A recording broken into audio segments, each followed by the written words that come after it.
If you have seen my earlier parts, particularly heat treatment, where I have described various basic heat treatment processes such as annealing, normalizing, hardening and tempering, I have shown you also microstructures which are obtained in these treatments. In particular in annealing, it is coarse perlite and ferrite. In normalizing, it is fine perlite and ferrite. And in hardening tempering, it is tempered martensite. So how these structures are obtained? These structures are obtained when you see these structures under metallurgical microscope, which I will be covering today in chapter 7 on microexamination. But before I go for part 7, let me remind you of my earlier parts, particularly part 0 on introductory part 1 was on chemical analysis, part 2 on Brinell hardness test, part 3 was on Rockwell hardness testing, part 4 was on Vickers hardness test, part 5 on portable hardness testing, and part 6, the last part, was on tensile testing, which I have covered in English also. Rest all the slides are in English, but narrations are in Hindi. So I hope you must see all these parts if you have not seen earlier, so that you can interconnect all these parts. So without wasting your time, let me go to part 7 on microexamination.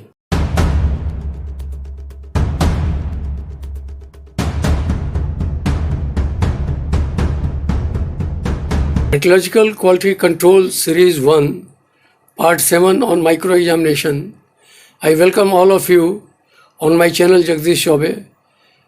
I will be covering this coverage is types of microexamination, test equipments, test methods and procedures, precautions, problems and possible solution, and the last slide is on application of this microexamination.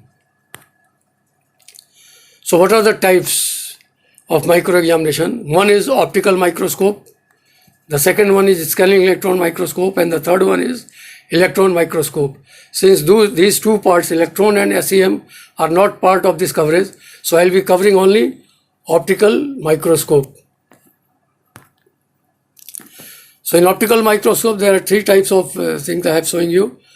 One is inverted type metallurgical microscope, where you see this piece is kept, the polished surface is here, it is just down below this on the stage, and these are the objectives. This is your eyepiece, this is your light source, okay, and through this you see, through eyepiece you see this microstructure, with the light is falling on this microsamples, this polished surface here, okay.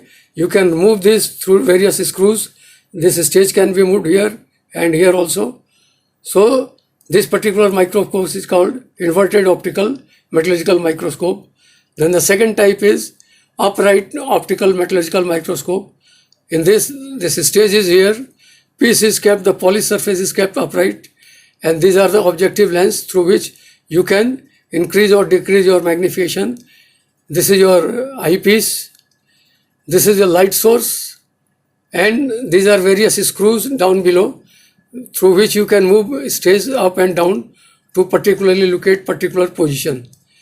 The magnification of both in this case is 52,000 magnification. How magnification is calculated? It is calculated based on the magnification of this lens objective multiplied with the magnification of this eyepiece. Suppose 10 is the magnification of this eye lens objective, and 10 is here on the eyepiece, then the total magnification will be 100. So through this you can go from 50 to 1000 magnification in optical microscopy. Then the third type of this is, it is attached to a computer system with software system attached to it. Again, everything remains same. The only thing that everything you can get in a report form.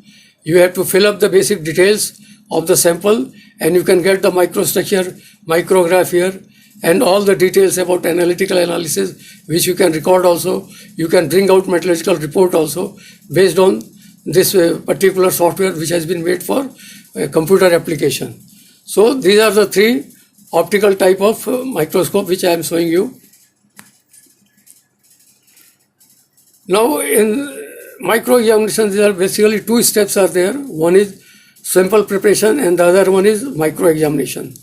So in sample preparation there are sanctioning, it's cutting also, then grinding, mounting, polishing and etching. These are the 5 steps which are taken in sample preparation. And in micro-examination, bright field illumination and dark field illumination. These are the 2 things. Okay. So let's move further. I am showing you various equipments which are used for this cutting, like this bend saw. And this is abrasive cutter wheel machine, where this abrasive cutter wheel is attached and it is motorized with all necessary controls, and water is circulated here and it falls on the cutting area. Similarly, in this case also, whenever you have to cut, you have to pour a lot of water or coolant so that the pieces is not getting burned. Micro sample is not getting burned. In some cases, this is submerged cutting also. It is cut in a submerged coolant system so that piece is not getting hot. Okay. Then after cutting, then you go for mounting. This I am showing you hot mounting press, where this bakelite powder is used as a mounting media, and there are various control and pressure and temperature through which you make a sample, mounted sample, and the sample is like this. See, this is the piece which you have to see the micro, this white area, and rest is all bakelite. So this piece is mounted in this bakelite mold. Okay. So after molding, you go to grinding. This is a belt grinder, this is a rough grinder, endless grinder we say, and you keep the piece here, that poly surface, and it keeps on grinding here. Then after rough grinding, then you go to emery paper grinding, where different grades of papers are used, like 100, 250, 320 and 400. Sometimes people are using even 600 also. The basic procedure is, once you rub this here in this direction, then in the second one you have to rub in this direction, third one again you have to rub in this direction, and fourth again. The basic purpose is, whatever the scratches mark is observed in the previous one, you have to remove in the second operation, similarly in third and fourth, so that you get a totally scratch free surface. Okay. Then after grinding, then you go to polishing. This is a disc polisher, where there are 2 types of 2 discs are there, and this particular pipe, this water is coming through this pipe, and you are using some polishing agent like levigated alumina. There are different grades like grade 2 and grade 1 and grade 3. So it depends on first course and then it is final. So you have to, it's a whole motorized system with a particular speed. You have to keep the simple here, the polished surface, and it keeps on polishing, and after some time you remove this, and once it is complete, then the test is basically that you have to see your photograph in the micro sample. The polished surface should be such that you can see your photo itself. Then it is called to be polished surface, a mirror finish polish. This is a manual type, and this is a mechanized one, where the digital system is attached and computerized, where you can mount 3-4 pieces together. Here this mounting system is there. You can mount 3-4 pieces and then you can polish it, and you get the similar structure, similar polished surface. The difference is here the productivity is low, because at one time you can polish only one sample. Here you can polish 3 or 4 samples together. So wherever there is a requirement of more number of pieces to be polished, then you prefer this. Okay. After polishing, then the micro sample is etched. Etched is nothing but using these chemical agents, 2% nitrile, picrol and sodium picrate. This I have mentioned 3, there are others also. And in this etching, it is used to reveal the microstructure of metal through selective chemical attack. In alloys with more than one phase, etching creates contrast between different regions through difference in topography or the refractivity of the different phases. See, how you see this microstructure is basically, when you etch with this etchant, then it preferentially etches particular area and the grains are oriented in different direction. So in one direction it etches in black and the other one remains white. So whenever the light falls, you see the black area and you see the white area. So accordingly you see the microstructure of a sample, and these are the various. I have written also this chemical composition, that 2% means HNO3, nitric acid 2 milliliter, then ethanol, or sometimes people are using methanol also, methyl alcohol, and this is for general structure per light ferrite. Then the second one is picric acid, 4 gram of picric acid, then ethanol is 100 milliliter. Again it is for general structure, but in this you can see even Martensite very clearly, and the distinction is very clear in this particular picrol. People are using this picrol particularly for seeing the Martensite. Then the third is sodium picrate. This picric acid is 2 gram, sodium hydroxide is 25 gram, and water is 100 milliliter. And this particular nature is that it blackens cementite only. If you see any structure having perlite and cementite like cast iron or even carbide samples also, then it will etch carbide in black condition. So whenever you have to confirm whether cementite is there or not, if you etch with sodium picrate, you can clearly distinguish that if the black area is there or network is there, then it means it is cementite and rest of the area is different phase. So to confirm cementite, you have to etch with sodium picrate. Okay. Then etching finish, then we go to the other part, that is micro-examination through bright fluid field illumination and dark field illumination.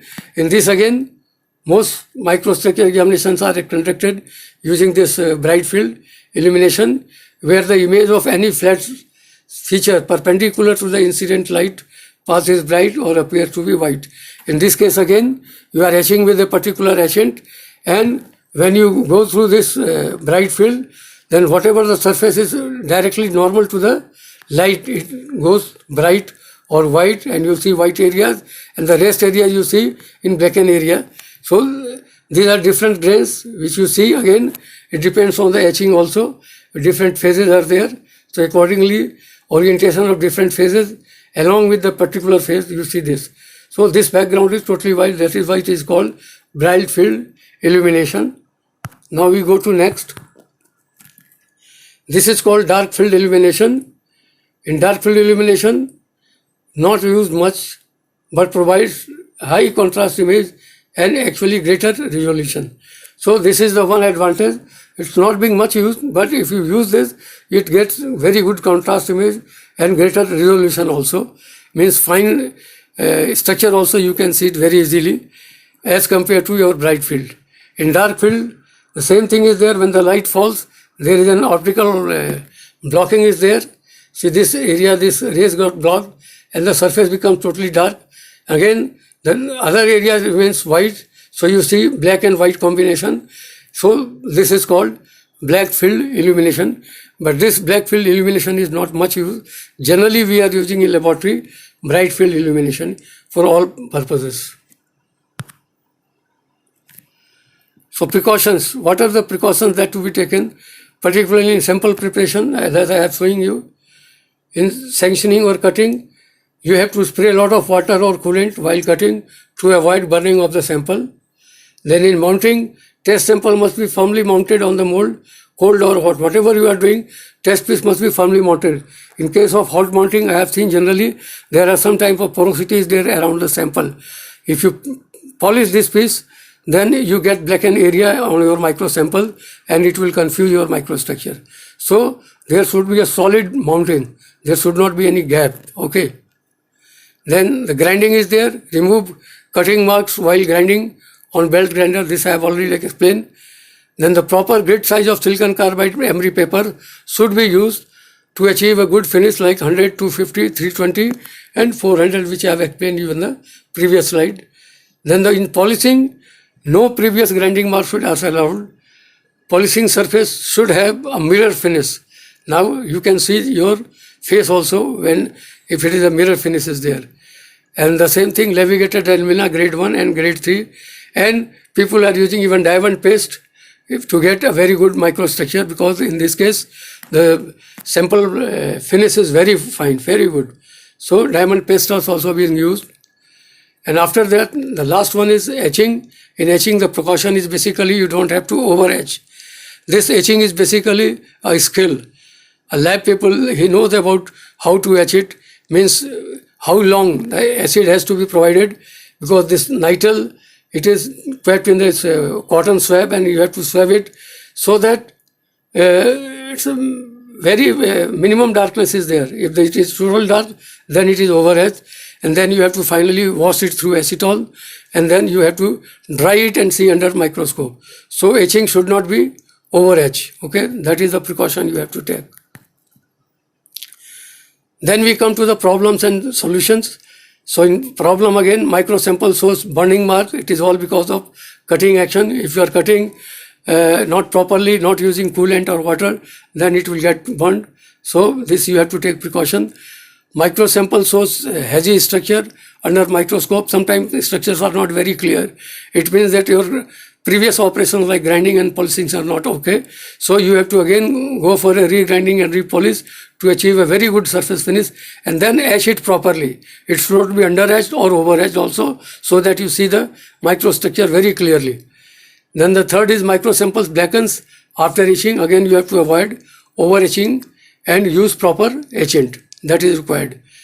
The last one I have mentioned here, calibration of microscope must be done as per calibration plan to achieve clear image and dimensional measurements such like lenses and measuring scale. This is a must, because if you want to see a clear microstructure, lenses must be properly cleaned, and measuring scale is basically the stage movement where the scales are there through which you measure various things. Okay, so that has to be calibrated, that your measurements are proper or not. So these calibration of this microscope is a must, and before you go for any testing and examination, you must see that it has been properly calibrated. Okay. Application of micro examination. See the grain size and growth. This you can see numerous application is there. Grain structure resulting from processing, as I have earlier explained you, that whatever annealing, normalizing you are doing or hardening, tempering, you can see different structure through this. Then carbide formation at surface and grain boundaries. This particularly in case of when you are doing this austenitic grain size determination, you case carbide it and you see the carbide network. So this also is seen under microscope. Equiaxed or columnar cone, chemical micro segregation and micro shrinkages and inclusion. These four things are basically raw material properties, because in this also you can see whether grains are equiaxed or columnar. Then chemical micro segregation, because of steel making fault somewhere the micro segregation is there, this also you can see. And micro shrinkages like pipes and porosity formation, this also you can see through this.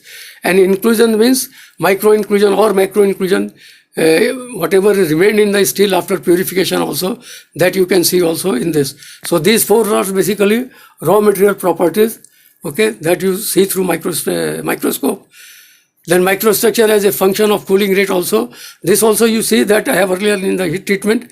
If the material is cooled slowly, you get a annealed structure, then you get a coarse perlite ferrite. If it is normalized, then it is a fast cooling, then it is in